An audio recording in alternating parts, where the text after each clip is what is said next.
Sometime around dawn, my evil alarm clock goes off, and after 5 or 6 rounds of hitting the snooze button, I only have about 12 seconds to get out of the house. Awesome. At least the pimple decided not to make an appearance. Toothpaste. Who knew? I quickly get dressed, and not in the heinous Loehmann's options. I'm in the kitchen scarfing down an English muffin when my mom comes in and starts rooting around in her briefcase. She looks up and says, "So your father and I agreed that we'll take you to school for the first couple of days to make sure you're comfortable on the subway. Get a move on. We have to leave in 5 minutes or I'll be late for work."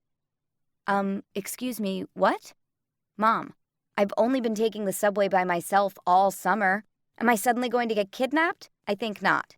So thanks, but no thanks. This is not up for discussion, Kelsey. It's early, the station is crowded, you have a lot on your mind. God forbid something happens to you. Don't start with me. Mom, I'm in high school, remember? I'm not 5 years old. This is completely Kelsey, if you don't like it, you can bang your head against the wall and spit wooden nickels. That's one of her very favorite nonsensical saying/conversation enders. Why she hasn't been carted off to the lunatic asylum yet is truly beyond me. 5 fury-filled minutes later, we all head out in a sullen Finkelstein parade. There's my dad on the right, clutching his travel thermos for dear life and shooting me winks like, "Hey, Kelsey, let's just humor your old mom, okay?"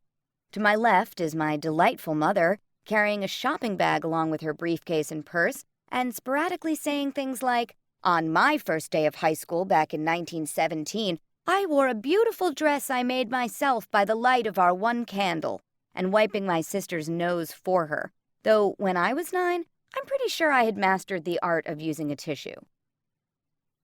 After 25 minutes of sitting on the F train to Manhattan, with me in a separate row of seats so the entire world won't immediately know that I'm with my parents, we finally get to 14th Street.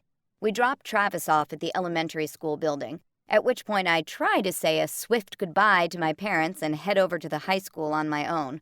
Fat chance. They follow right behind me. Thankfully, Em comes up at that exact moment and meets me by the side entrance like we planned. She looks as if she's about to burst with excitement. "Oh my God, Kels, I'm so glad you're here. You will never believe the news," she gushes. I haven't seen Em this excited since she told me about her first makeout session with James. "What's going on? Tell me." "Gemma Bradley moved to Arizona." I just gape at her, disbelieving. Then we both forget to be extremely cool and age-appropriate and start screeching and dancing around like lunatics. I just wish Cass and JoJo were with us to celebrate this glorious, glorious moment. Gemma Bradley is gone. Gone to live in the Arizona desert with only a cactus as a friend. Maybe she'll get chased by a pack of coyotes into some quicksand and never be heard from again. "Isn't this amazing news?" Em shrieks. Even Em, who likes everybody, doesn't like Gemma. "How did you find this out?" I demand. "My dad works with Gemma's dad, and my parents were talking about it at breakfast. I was going to call you, but I wanted it to be a surprise." This is unbelievable. Now we can all enjoy freshman year without wasting a single second worrying about accidentally pissing off an evil, blonde, ringleted dictator with no sense of humor at all.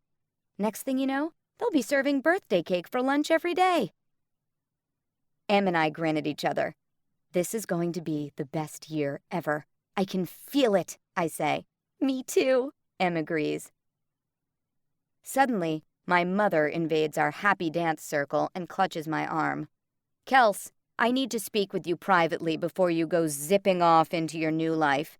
How about that bench over there?" I immediately know that she is going to do something horrible, like kiss me in front of the free world or warn me about teenage pregnancy. Inevitably, it will be something so embarrassing that I will have to throw myself down a well.